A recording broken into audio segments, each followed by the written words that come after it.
Bună ziua, frumoși miraci! Bine ați venit, dragii mei, la etalarea bonus pentru luna ianuarie 2025. Etalare cu mesaje de la cărțile Oracol, special pentru voi toți cei care aveți Soare, Lună, Ascendent sau Venus în Rac. La mulți ani încă o dată, să dea Domnul să fie un an de tranziție către 2026, un an ușor, da? Pentru voi. Hai să vedem. Începem. 3 mesaje de la acest minunat oracol. Să vedem ce trebuie să mai auziți pentru luna ianuarie. Primul mesaj. Limite. Ori tu trebuie să pui niște limite, să frânezi cumva o situație sau o persoană, da? Trebuie să zici stop, gata, stop joc aici. Ori tu te vei simți limitat, te vei simți frânat, împiedicat să faci ceva. Vom vedea.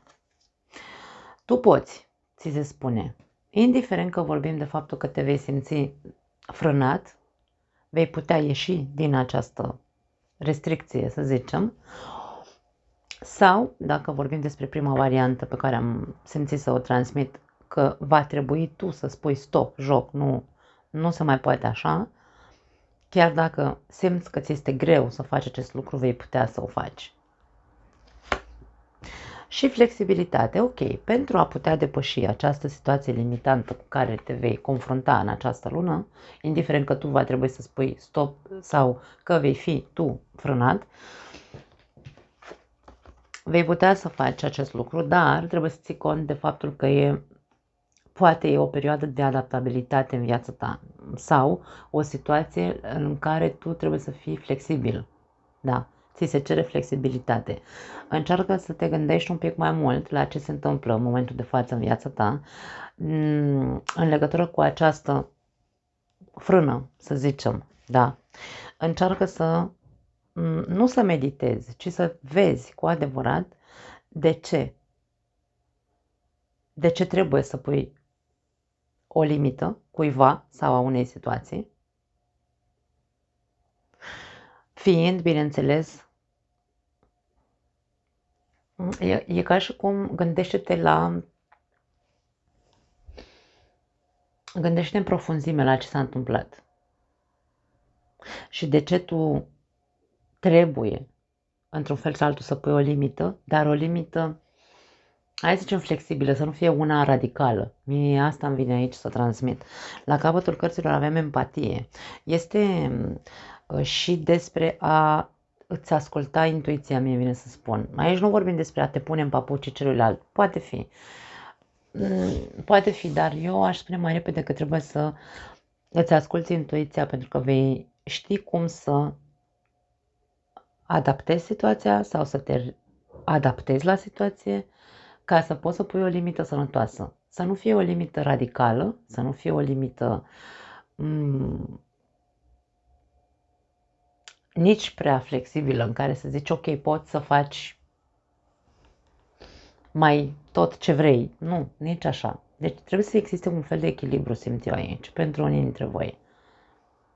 Adică, dacă vorbim despre empatie, să te pui în papucii celuilalt, gândește-te. Dacă tu vrei să pui o frână unei persoane, de exemplu, fă-o gândindu-te dacă vrei să pui o frână radicală în care să zici gata, nu te mai vreau în viața mea, de exemplu, da? Dau un exemplu. Nu te mai vreau în viața mea, nu vreau să mai știu de tine, nu vreau să te mai văd niciodată. Cum te-ai simțit tu dacă cineva ți-ar spune atât de radical, ți-ar interzice atât de radical, sau mă rog, ar rupe cu tine atât de radical? E despre asta. Încearcă să fii flexibil, empatic, dacă situația necesită empatie, da? Pentru că tu vei putea și vei ști cum să pui o limită sănătoasă fără să cazi într-o extremă, da? Interesant.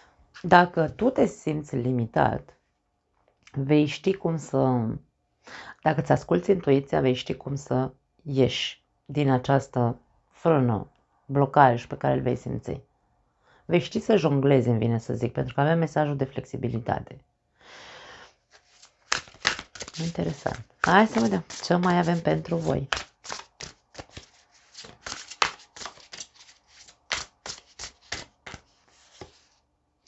Șase de bâte. Avem următorul mesaj. Ești cineva important. Important nu neapărat că ai un statut, că ești președinte de țară. Nu. Ești important în viața ta. Da? Tu ești cineva important. Așa, continuă mesajul, așa că începe să te comporți ca atare. Mie vine să spun că nu e vorba despre o importanță sau de faptul că ești, da, bineînțeles că suntem importanți în viața noastră, dar aici nu vorbim despre acea importanță pe care ne-o dăm cu toții și să ni se umfle ego-ul. Nu e despre asta, e vorba despre, îmi vine să zic maturitate. Ești o persoană matură, așa că începe să te comporți ca atare. Da. Dacă trebuie să pui piciorul în prag, fă-o într-o anume situație în viața ta. Responsabilizează-te, dar în același timp nu uita că trebuie să fii flexibil. Nu fi radical, eu asta simt aici, e ceva de radicalitate. O tentație de radicalitate pentru unii dintre voi. Avem treiul de spade, foarte tare. N-am mai văzut de mult cartea asta în acest context, da? În contextul mesaje bonus, mă refer. Și mesajul este următorul. Este bine să plângi. Ești îndurerat, într-adevăr. E o situație pe care poate tu nu poți să o mai suporți. Și e nevoie să pui niște limite sănătoase. Pune acele limite, dar nu uita, nu te duce către radicalism. Și dacă te simți într-un fel sau altul impotent, îmi vine cuvântul, adică nu poți să pui o limită, gândește-te că și tu ești important în viața ta și că ar trebui să demonstrezi.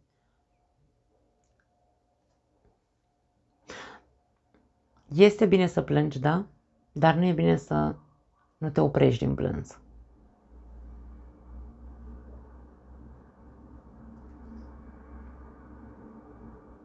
Această persoană e ca un adolescent care iese de la librărie. Aici avem librăria, titlul. Coboară scările plângând, are lacrimi pe obraz, nu se vede bine. De ce plânge? Pentru că aici avem o persoană mai grăsuță. A fost umilită? I s-a spus ceva, a fost un atac la persoana ei? A fost rănită în autostimă? Sau pur și simplu plânge pentru că nu i s-au împlinit niște iluzii? În bibliotecă ce facem? Mergem să citim. Are o carte în mână. Cartea pe care o ține în mână are imaginea treiului de spade. Da. A citit această persoană ceva care a făcut-o a răscolit-o sau pur și simplu povestea pe care a citit-o a sensibilizat-o? Nu știu despre ce e vorba. E ok să plângi, dar nu e ok să plângi, nu e ok să nu te oprești din plânsă. Asta simt aici. Adică nu putem să suferim la infinit. Trebuie cumva să se termine. Stop, limite, da? Să se termine odată statul cu lacrimile pe obraj. Cavalerul de bâte, următorul mesaj pentru tine, spune așa. Uneori trebuie să fii dispus să încalci puțin regulile. Dacă până acum nu te-ai comportat cu mândrie, cum ar veni, pentru că șasele de bâte este cartea mândrului, da? celui care se mândrește, celui care își cunoaște valoarea. De-aia aici ne spune că ești cineva important, adică tu știi cine ești. Dar situația prin care ai trecut, 3 de spade, te-a pus cumva, te-a dezamăgit, te-a pus la pământ, ai suferit. Ce-ar fi să-ți amintești cine ești și să te comporți ca atare? Și să conștientizezi că doar tu ești cel care poate să rezolve situația asta spunând așa nu. Nu mai vreau așa. Și, de ce nu? Nu e vorba de încălcat regulile aici. Este vorba de a te adapta situației. Da? Flexibilitatea despre care vorbeam mai devreme.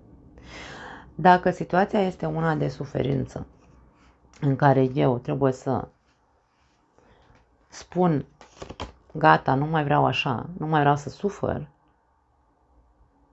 e momentul să mă comport ca o persoană care are o mândrie. Și de ce nu? Să mă flexibilizez, după cum am zis, și să-l surprind pe celălalt. Da? Nu e vorba de încălcat regulile, de călcat pe cadavre, nu. Îl surprind pe celălalt spunând nu, nu mai vreau așa. M-am săturat să sufăr. Foarte interesant aici. Și totuși am senzația că nu trebuie să fii radicalist. Da? Nu e vorba de a rupe o relație din câte văd aici. Sau, da, o relație de tot felul, că nu vorbim doar despre iubire, da. Aici avem turnul la capătul cărților, foarte interesant. Mesajul este următorul. Pregătiți-vă, lucrurile sunt pe cale să se zguduie.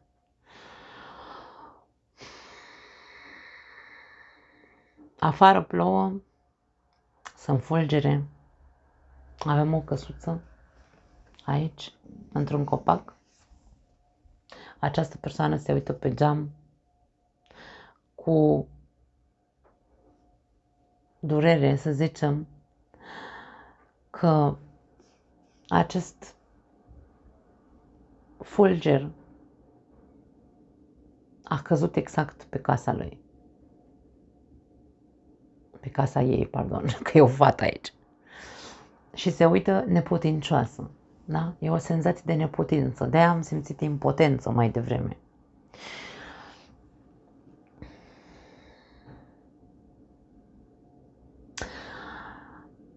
Aici mesajul spune pregătiți-vă, lucrurile sunt pe care să se zguduie. Turnul nu vine niciodată să dărâme sau să distrugă ceva ce este solid.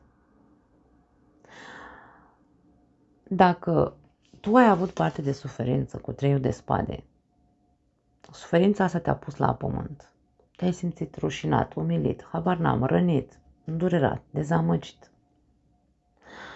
Și nu ai știut să pui limite la timp. Ai uitat cine ești în povestea asta și te-ai lăsat doar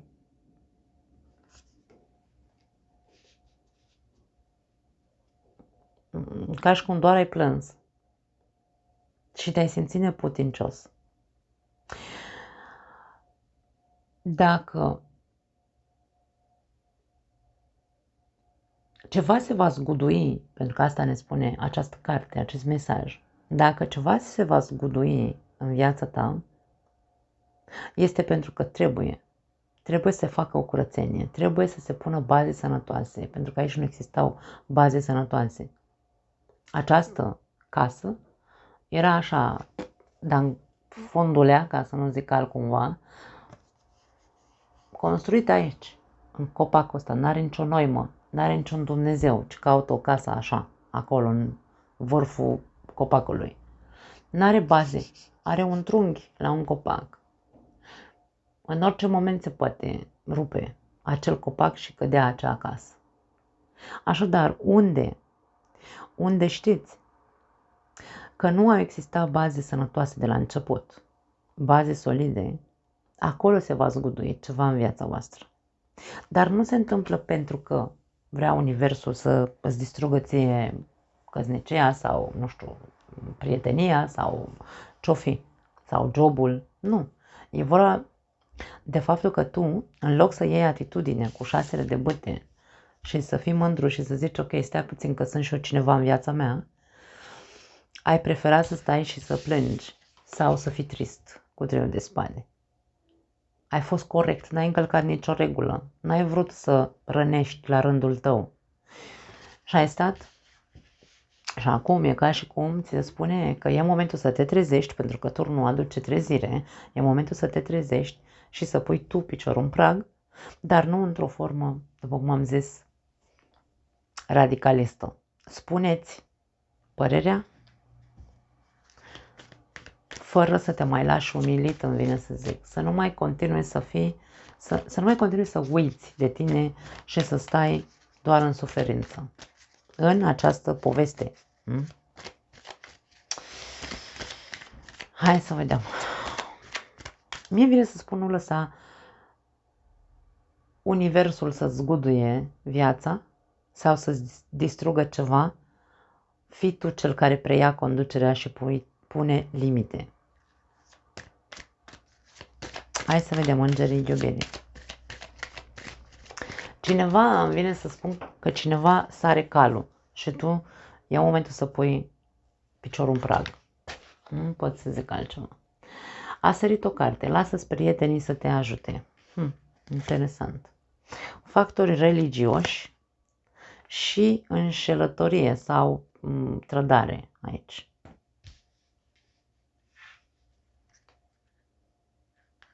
La capătul cărților avem încredere.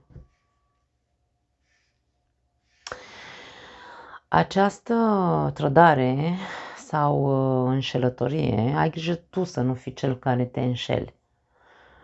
Să nu fii tu cel care te păcălești într-un fel sau altul. Dacă aveți o relație și povestea asta are legătură cu relația voastră și tu trebuie să pui niște limite partenerului de viață pentru că sare calul și îți face foarte mult rău, 3 de spade, da? Te face să suferi, poate. Acum, dacă a avut aici loc o trădare, dacă tu, nu știu, ai umblat pe cărări, de exemplu, și ți-ai înșelat partenerul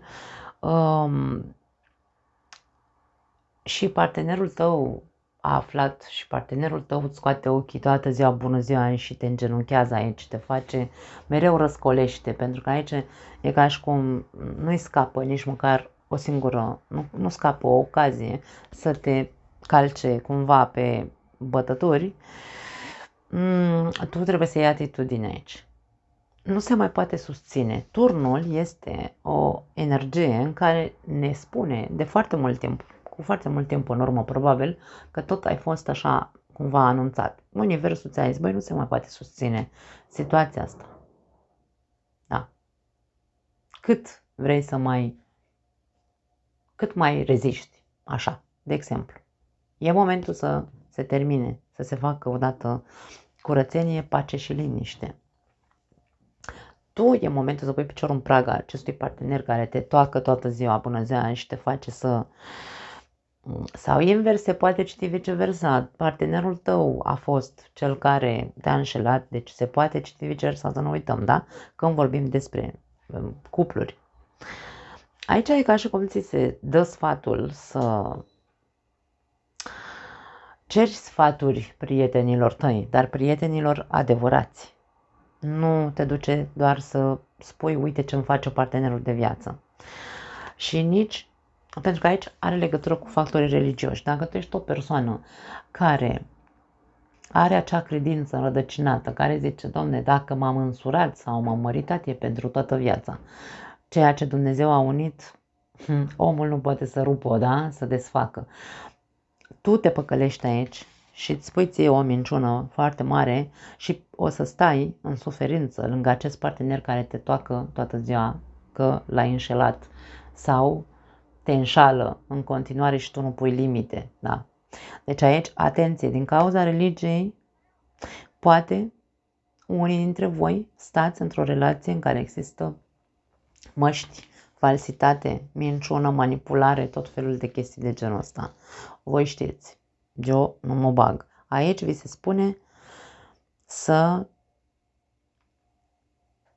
acceptați ajutorul prietenilor adevărați, sfaturi de la ei, să vedeți ce este mai bine pentru voi. Pentru că aici e păcat să vedem această situație, zic. Pentru alții dintre voi, dacă sunteți singuri, de exemplu,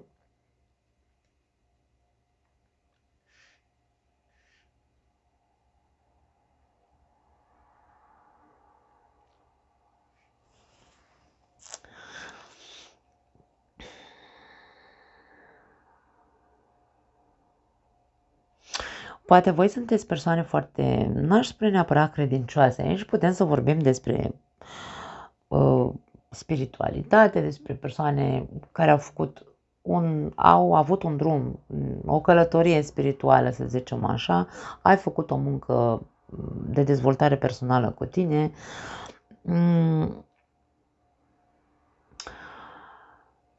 Dacă ai ajuns la un nivel, pentru că aici avem 6 de băte și ne spune că ar trebui să fii mândru de tine, că tu ești cineva în viața ta și că ar trebui să te comporți ca atare, da? Dacă tu ai ajuns la un nivel spiritual, să spunem, sau ești foarte credincios, poftim, de ce nu? Și așa, poate să fie și asta. Și ai avut parte de parteneri sau ai avut relații în care au existat rădări și tu ești foarte rănit și ca și cum rana trădărilor din relațiile, din fostele mele relații mă limitează foarte mult să mă deschid din nou către alte persoane.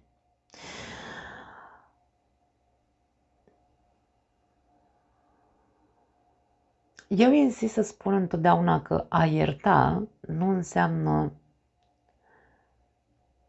că te iert pentru ce mi-ai făcut. Nu, pentru mine nu există iertare. În momentul în care cineva sănătos la cap, da, vorbim de persoane coerente mental,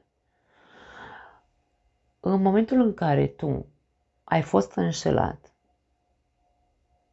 în alte relații, te-au trădat, da, tu poți să fii cea mai credincioasă persoană din lume și poți să fii cea mai crescută spiritual din lume. Dacă tu îți spui te iert ca să te simți tu bine că ești iertător, te înșeli. Nu iertăm cu adevărat. Nimeni nu poate să ierte, indiferent cât ar fi de religios, indiferent cât ar fi de crescut spiritual. N-ai cum, suntem oameni, avem fiecare mândria noastră, ego-ul nostru și așa mai departe. Pentru mine iertarea vine ca și cum am închis capitolul ăla, nu că am uitat că m-am înșelat, că n-am cum să uit. Nici nu mă mai gândesc că am dat peste un nemernic, o nemernică ca tine, da? Eu îmi văd de treaba mea și mă eliberez de persoane de genul ăsta. Iertarea pentru mine înseamnă eliberare. Mă eliberez de tine ca să pot să îmi continui viața.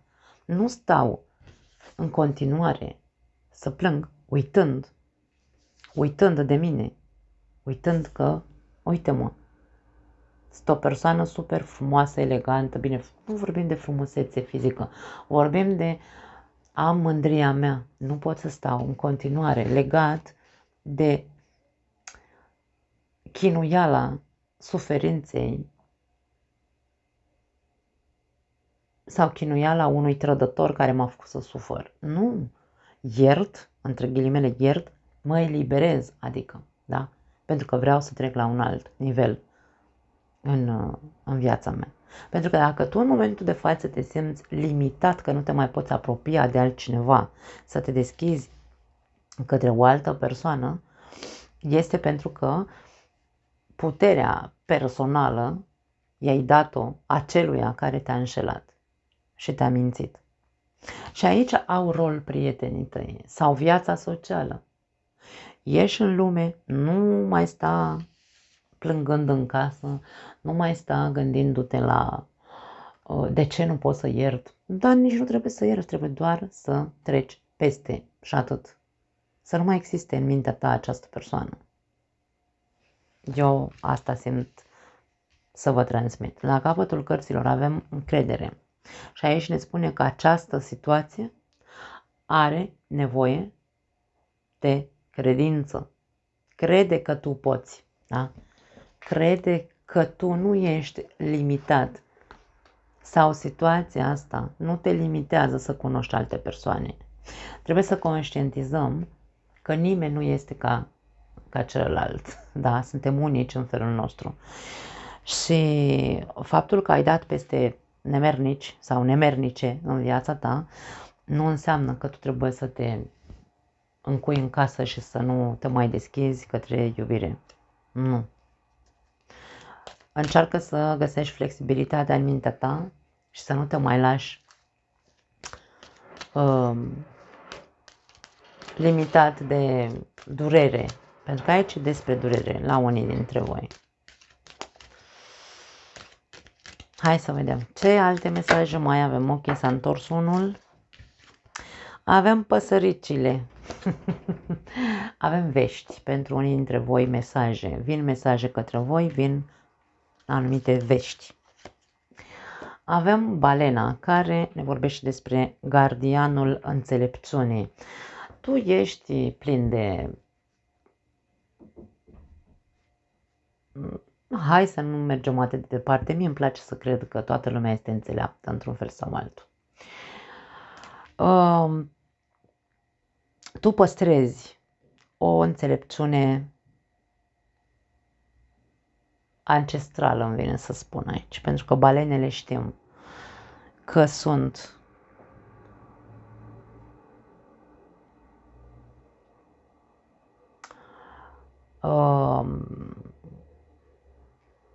mamifere foarte inteligente.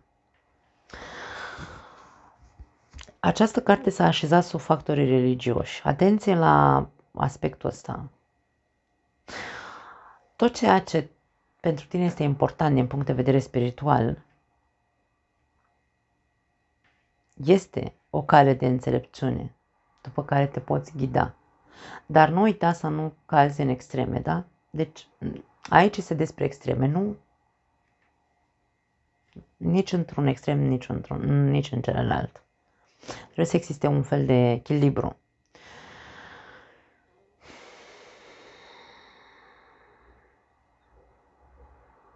Îmi vine să spun că mesajele și veștile pe care le vei auzi sau, da, mesajele care vor veni către tine, inclusiv astea pe care ți le transmit eu, pot declanșa în tine acea înțelepciune, da?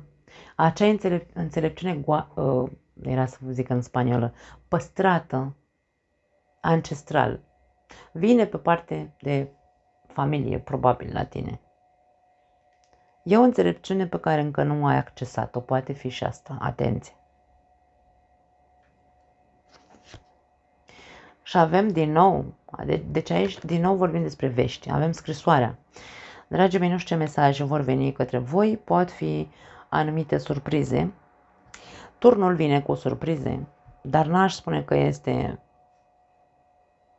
o surpriză neplăcută. Turnul nu vine niciodată să distrugă, vine să arate că așa nu se mai poate.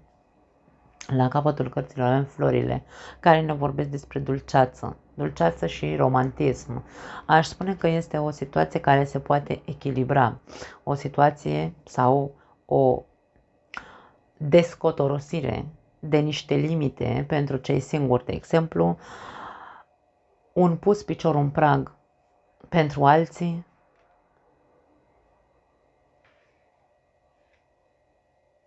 și va fi surprinzător pentru celălalt, pentru că nu se așteaptă ca tu să pui piciorul în prag. Sau nu se așteaptă ca tu să nu mai stai cu gândul la el. Probabil, da. În cazul celor singuri care trebuie să depășească acele limitări care îi provoacă suferință pentru că au fost trădați. Da, hai să vedem alte mesaje pentru voi.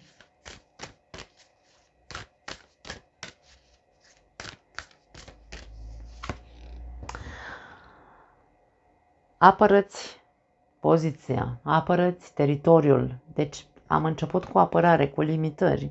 Pune limite, pune piciorul în prag, se insistă. Tu trebuie să știi la ce se referă.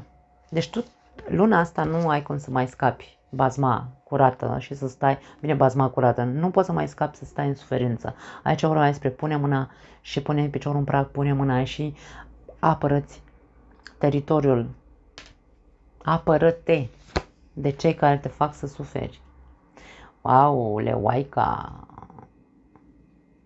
Aici ți se spune că ți-ai câștigat toate drepturile.